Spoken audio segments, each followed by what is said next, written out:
NIM 19074022. Di sini saya akan membahas tentang sensor dan transducer. Di sini sensor dan transducer memiliki 15 topik, yaitu dari pertama sensor dan transducer posisi, sensor dan transducer gaya, sensor dan transducer aliran, IAT, ICT, gas, throttle position sensor, APP, MAP, barometric pressure sensor, VPS, CKP, camshaft position sensor, oxygen sensor, dan knock sensor. Pertama, saya akan membahas tentang sensor dan transducer posisi. Sensor dan transducer posisi merupakan sensor yang mendeteksi perubahan atau perpindahan posisi pada objek pengukuran tempat. Pengukurannya biasa menggunakan metode analog ataupun digital. Sensor posisi mengeluarkan output berupa angka dan dapat digunakan lagi untuk mengukur perpindahan atau angular. Berikut penerapan sensor posisi, yaitu tenaga listrik dalam bentuk sinyal listrik yang beroperasi pada spektrum yang lebih luas, yaitu dari sinar X sampai gelombang radio. Linear Variable Differential Transformer atau disingkat LVDT, yaitu sensor yang bekerja berdasarkan prinsip rasio diferensial dengan gandengan variabel antara gandengan variabel dan kumparan primer dan kumparan sekunder. Sedangkan contoh dari sensor dan transducer posisi ini adalah, yaitu menurut Teddy Curran, sensor merupakan salah satu sensor yang digunakan untuk mengukur perpindahan yang digunakan untuk melakukan pengukuran jarak perpindahan posisi suatu benda. Teddy Curran sensor juga digunakan sebagai alat pengukuran getaran yang mampu beroperasi di lingkungan keras. Berikutnya adalah gyroscope, adalah sebuah perangkat yang digunakan untuk mengukur atau mempertahankan sebuah orientasi dengan prinsip hukum ketetapan momentum sudut. Ada kompas digital. Kompas digital itu adalah menggunakan sensor dengan prinsip magnet kutub untuk mengetahui posisi koordinat dari sebuah alat. Kompas digital digunakan sebagai penentu posisi dalam penamaan arah. Ada beberapa karakteristik sensor dan transducer posisi, yaitu karakteristiknya yaitu pertama, dinamis, adalah seberapa cepat suatu output berubah ketika mendapat perubahan pada input. Dan kedua, karakteristik statis, adalah hubungan dalam keadaan steady antara kebesaran fisik input dan output elektrik. Karakteristik lingkungan adalah performa dari suatu transducer, baik ketika beroperasi maupun tidak, terhadap kondisi eksternal. Karakteristik dinamis yaitu terdiri dari rest time adalah waktu yang dibutuhkan agar dapat mencapai 10% hingga 90% dari respons seluruhnya. Prinsip kerja sensor dan transducer posisi, yaitu posisi potentiometrik, yaitu sederhana dengan melebarkan perpindahan wiper pada potentiometer. Alat ini merubah getaran linear atau angular menjadi perubahan resistensi yang dapat dikonversi secara langsung menjadi sinyal tegangan atau arus. Yang kedua adalah Linear Variable Differential Transformer (LVDT) tadi, yaitu prinsip kerjanya berdasarkan prinsip variable recurrence, di mana inti yang bergerak bertujuan untuk mengubah flux magnetik di antara dua gulungan car atau lebih. Intinya berupa material transparan yang dapat bergerak bebas melalui bagian tengah dari from coil primer diekstasi oleh sumber tegangan AC. Flux yang terbuka oleh coil primer dihubungkan dengan dua coil sekunder menginduksikan tegangan AC pada masing-masing coil. Yang kedua, saya akan membahas sensor dan transducer gaya, yaitu penjelasannya, yaitu sensor gaya pada awalnya merupakan tautan kaku antara dua bentuk yang dapat mengukur gaya dan torsi yang ditransmisikan. Kekakuan sensor gaya bersyarat dalam arti bahwa sensor gaya dapat dipatahkan jika kondisi tertentu muncul, jika ambang gaya atau torsi melebihi batas. Dan penerapan sensor gaya yaitu berupa suatu alat foil logam atau kawat logam yang dinamakan strain gauge adalah komponen elektronika yang dipakai untuk mengukur tekanan deformasi atau strain yang bersifat insulasi yang ditempel pada benda yang akan diukur tekanannya. Prinsipnya adalah jika tekanan pada benda berubah, maka foil atau kawat akan terdeformasi dan tahanan listrik alat ini akan berubah. Perubahan tahanan listrik ini akan dimasukkan ke dalam rangkaian jembatan Boston yang kemudian akan diketahui beberapa besar tahanan pada strain gauge. Strain gauge dalam operasi memanfaatkan perubahan resistensi sehingga dapat digunakan untuk mengukur perbedaan yang sangat kecil akibat pembengkokan tensile stress atau peregangan tensile strain. Adapun prinsip cara kerja sensor gaya yaitu perubahan gaya pada kantung menyebabkan perubahan posisi inti kumparan sehingga mengakibatkan perubahan induksi magnetik pada kumparan. Kumparan yang digunakan adalah kumparan CT center tap. Dengan demikian, apabila inti mengalami pergeseran maka induksi pada salah satu kumparan bertambah sementara induksi pada kumparan yang lain berkurang. Kemudian, mengubah sinyal berfungsi untuk mengubah induksi magnetik yang timbul pada kumparan menjadi tegangan yang sebanding. Ada perubahan sensor akibat lingkungan yaitu keadaan cuaca yang tidak tertentu, keadaan suhu pada suatu lingkungan, tekanan sekitar sensor, umur dari komponen sensor tersebut. Salah satu contoh penggunaan transducer gaya yaitu digunakan untuk mengukur dan mengendalikan tekanan seperti tekanan cairan dan gas. Untuk mengubah tekanan menjadi perubahan posisi, diperlukan sebuah kantong atau diafragma ditunjukkan pada perubahan tekanan pada kantung menyebabkan perubahan posisi inti kumparan sehingga mengakibatkan perubahan induksi magnetik pada kumparan. Kumparan yang digunakan adalah kumparan CT atau center tap. Berikut saya akan menjelaskan sensor intake air temperature atau IAT, yaitu salah satu sensor pada sistem FV adalah sensor IAT yang disingkat dengan IAT. Sensor ini berfungsi untuk mengukur atau mendeteksi temperatur udara yang masuk ke dalam intake manifold. Kemudian sensor IAT ini akan mengukur deteksi temperatur udara yang masuk ke dalam intake manifold. Kemudian sensor IAT ini akan mengirimkan sinyal ke ECU berdasarkan hasil pengukuran temperatur udara yang masuk ke dalam intake manifold. Penerapan sensor IAT yaitu menggunakan komponen elektronik berupa transmitter yang digunakan sebagai pendeteksi temperatur udara yang masuk ke dalam intake manifold. Besar kecilnya tahanan pada komponen transmitter ini berubah-ubah sesuai dengan tinggi rendahnya suhu atau temperatur udara yang melewatinya. Karakteristik dari sensor intake air temperature yaitu saat merupakan sensor koreksi yang biasa terpasang pada air cleaner atau hose antara air cleaner dengan throttle body. Sensor ini berupa transmitter dengan bahan semikonduktor yang mempunyai sifat semakin panas temperatur ini maka nilai tahanannya semakin kecil.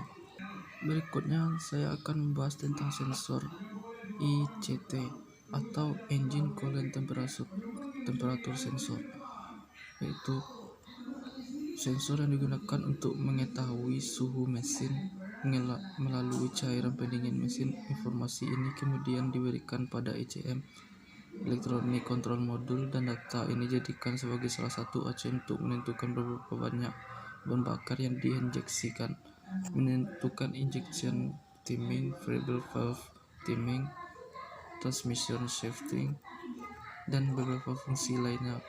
Bagian inti dari sebuah ICT adalah termistor, sebuah bahan yang nilai hambatannya bergantung pada perubahan suhu. ECT biasa terdapat pada saluran sirkulasi cairan pendingin tepat sebelum termostat ECT dikoneksikan ke terminal THW yang ada di ECM. Penerapan sensor ECT ini yaitu digunakan untuk mengukur suhu pendingin mesin pembakar internal. Pembacaan dari sensor ini kemudian akan kembalikan ke unit kontrol mesin ECU yang menggunakan data ini untuk menyesuaikan injeksi bahan bakar dan waktu pengapian pada saat kendaraan. Sensor juga dapat digunakan untuk menyalakan kipas pendingin listrik.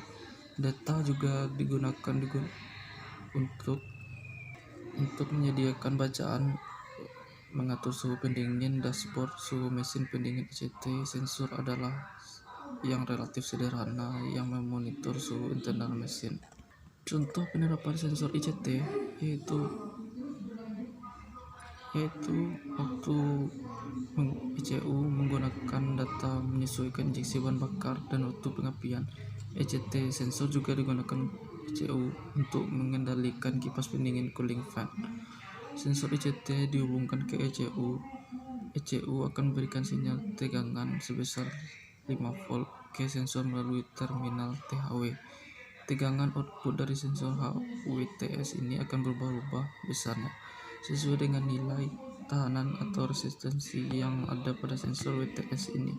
Kemudian output sinyal sensor WTS ini pada terminal E2 akan dikirim kembali ke ECU dan akan menjadi sinyal inputan ECU yang nantinya akan digunakan sebagai data masukan untuk mengontrol aktuator pada mesin EV. Karakteristik dari sensor ECT yaitu semakin tinggi suhu yang diterima oleh ECT, maka hambatan dihasilkan semakin kecil. Didapatkan data terendah adalah saat suhu 19,5 Celsius diperoleh nilai hambatan 2334 ohm.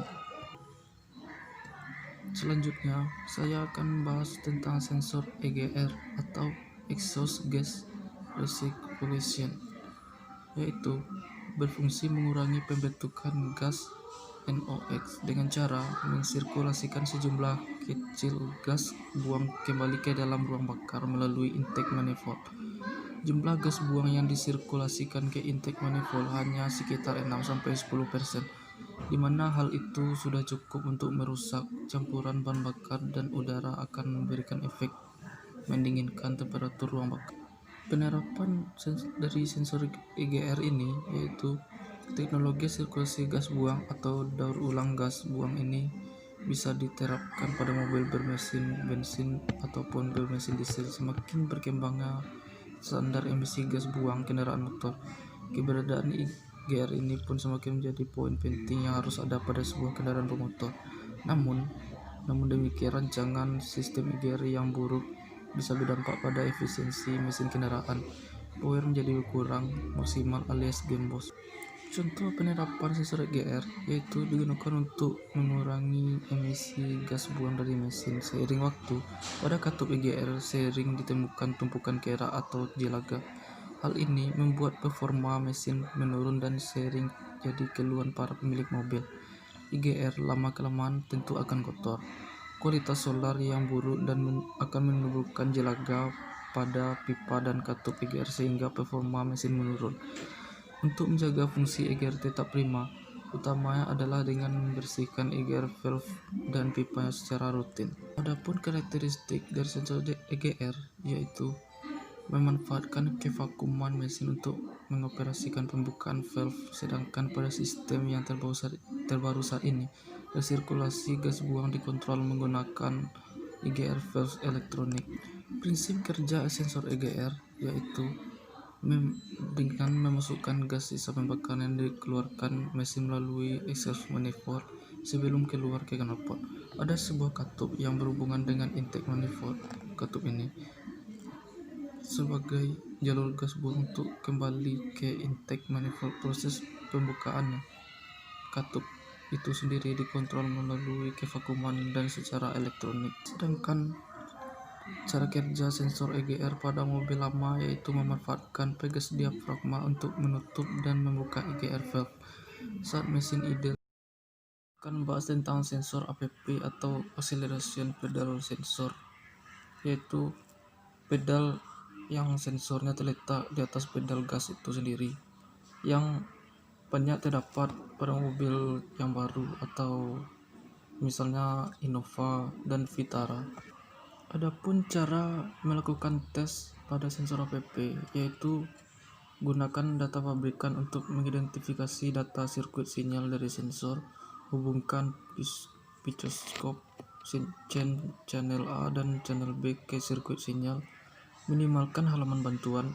Anda akan melihat bahwa picoskop telah menampilkan contoh gelombang dan telah ditetapkan untuk menangkap bentuk gelombang Anda. Alihkan kunci kontak ke auto engine off. Mulai ruang lingkup untuk melihat data langsung. Operasikan pedal gas. Dengan bentuk gelombang langsung di layar, hentikan cakupannya, matikan kontak. Gunakan alat buffer gelombang, zoom dan pengukuran untuk memeriksa bentuk gelombang Anda. Adapun prinsip kerja dari sensor APP yaitu cukup sederhana, yaitu dua potentiometer yang terpasang pada pedal akselerator. Ketika akselerator ditekan, sinyal tegangan dikirim ke FCM yang menyampaikan posisi aktual pedal akselerator, dan dengan demikian permintaan fisik pengemudi sebagai hasil dari input ini, PCM kemudian menghasilkan output ke aktuator yang relevan, dalam hal ini ITC. Selanjutnya saya akan membahas tentang MAP atau Manifold Absolute Pressure Sensor, yaitu sensor untuk mengetahui tekanan udara yang masuk ke dalam intake manifold. Sensor ini terletak pada saluran udara untuk masuk setelah katup gas dan digunakan pada mesin injeksi jenis DFV. Penerapan pada sensor MAP ini yaitu pada mesin mobil Ford yang berguna untuk mendeteksi seberapa tingkat kevakuman yang terjadi pada intake manifold. Umumnya kevakuman tersebut disebabkan adanya hisapan yang terjadi pada mesin mobil Ford, yang selanjutnya diubah menjadi nilai tegangan tertentu yang lantas dikirim ke bagian ECU mesin. Alur selanjutnya, setelah sampai di ECU mesin, informasi yang didapat melalui tegangan output map sensor akan diteruskan ke bagian injektor mesin. Tujuannya adalah agar mesin mendapatkan asupan bahan bakar yang sesuai dengan seberapa besar kebutuhan mesin. Dengan kata lain, saat mobil Ford Anda dilengkapi dengan map sensor, tujuannya adalah agar konsumsi bahan bakar yang dibutuhkan mesin sekaligus tegangan yang diberikan sesuai dengan kebutuhan.